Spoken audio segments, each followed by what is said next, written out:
बिस्मिल्लाहिर्रहमानिर्रहीम, अस्सलाम वालेकुम। आज के वीडियो ब्लॉग में मैं आपको ये बताना चाहता हूँ कि किस तरह कौमी असम्बली के स्पीकर राजा परवेज़ अशरफ साहब ने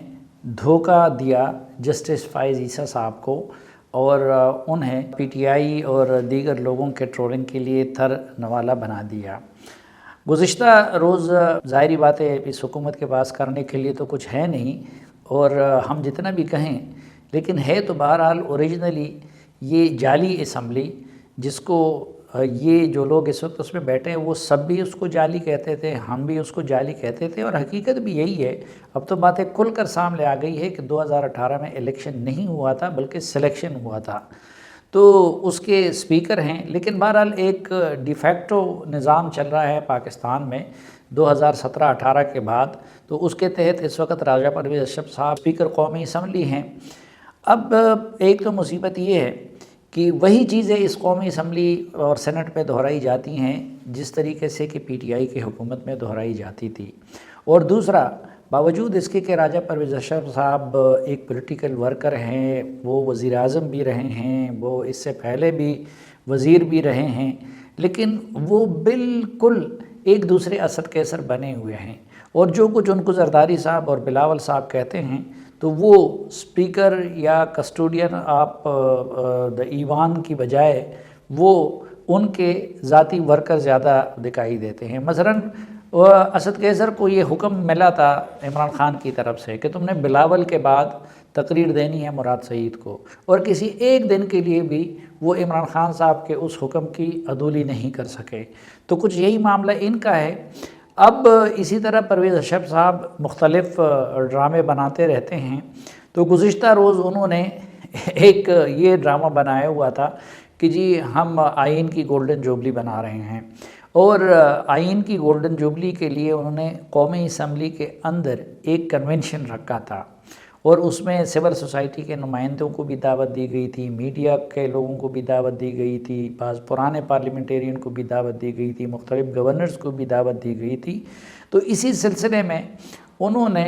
अब जो वजाहती बयान जारी किया है तो उसमें कहा गया है कि उन्होंने सुप्रीम कोर्ट ऑफ पाकिस्तान के तमाम जजेस को भी दावत दी थी,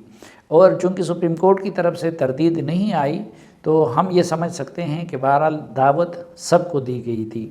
लेकिन उन्होंने 7 जस्टिस फ़ाइज़ ईसा साहब का अब ये मौक़िफ़ है, और उन्होंने रिटन भी वजाहत दे दी है कि उनसे ये कहा गया था कि वहाँ पे कोई सियासी एक्टिविटी नहीं होगी। अब अगर कौमी की असम्बली का इजलास होता तो उसमें एक जज का शरीक होना हम भी उसको नामुनासिब कहते हैं, और दूसरा अगर कोई पॉलिटिकल फंक्शन हो किसी पार्टी का हो तो उसमें भी किसी जज का बैठना मुनासिब नहीं है। एक तो खैर साकिब निसार साहब जैसे जजेस होते हैं कि जो डैम फंड्स भी बनाते हैं, जो इमरान ख़ान के साथ भी रोज़ाना तस्वीरें बनाते हैं, जो वज़रा के साथ भी तस्वीरें बनाते हैं, और जो मुख्तलिफ़ तकरीबात में भी जाते थे, और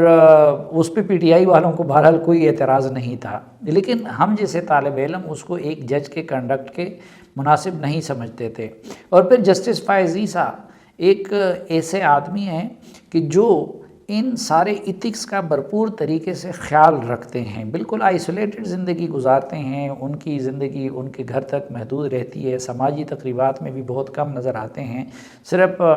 जो वकला की तकरीबात होती है या आसमा जहांगीर कॉन्फ्रेंस में वो दीगर जजेस के साथ नज़र आते हैं।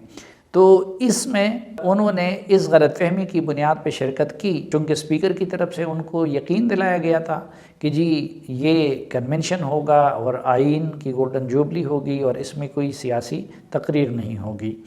अब वैसे बेहतर ये होता कि जब फ़ाइज़ ईसा साहब अपने दीगर कुलीग जजेस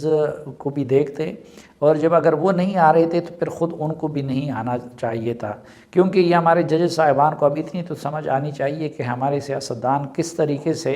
मुख्तलिफ़ इंसानों को, अफराद को और इदारों को अपने पॉलिटिकल एजेंडे के लिए इस्तेमाल करते हैं। अब जस्टिस फ़ाइज़ ईसा साहब जब वहाँ पे आए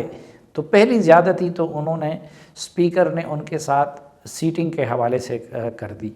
बजाय इसके कि उनको एक सेपरेट जगह पे उनकी शाया निशान जगह दी जाती तो उन्होंने ला के उनको जरदारी साहब के करीब बिठा दिया। अब जरदारी साहब की हम भी बहुत कदर करते हैं एक पॉलिटिकल लीडर होने के नाते, اور ان کے جہاں بہت سارے ان پہ الزامات بھی ہیں تو ان کے کھاتے میں بہت سارے 18th امینڈمنٹ جیسے کارنامے بھی ہیں، لیکن عمومی لوگ ان کا تاثر اچھا نہیں لیتے۔ تو ایک تو انہوں نے یہ زیادتی کی کہ ان کو آصف علی زرداری صاحب کے ساتھ بٹھایا گیا۔ دوسری زیادتی انہوں نے یہ کی کہ اس وقت وہ اس پوری کارروائی کو اس طریقے سے چلا رہے تھے جس طرح کہ اسپیکر چلاتے ہیں، کیونکہ جب زرداری صاحب کو انہوں نے دعوت دی تو اس دوران ہم تو ٹی وی پہ دیکھ رہے تھے، پیچھے سے کوئی شاید اپوزیشن کا کوئی ممبر بولنا چاہتا تھا یا چاہتی تھی، تو لیکن ان کو انہوں نے بولنے نہیں دیا۔ تو یہ کنونشن میں اس طرح نہیں ہوتا، یہ اسمبلی کے اجلاس میں ہوتا ہے۔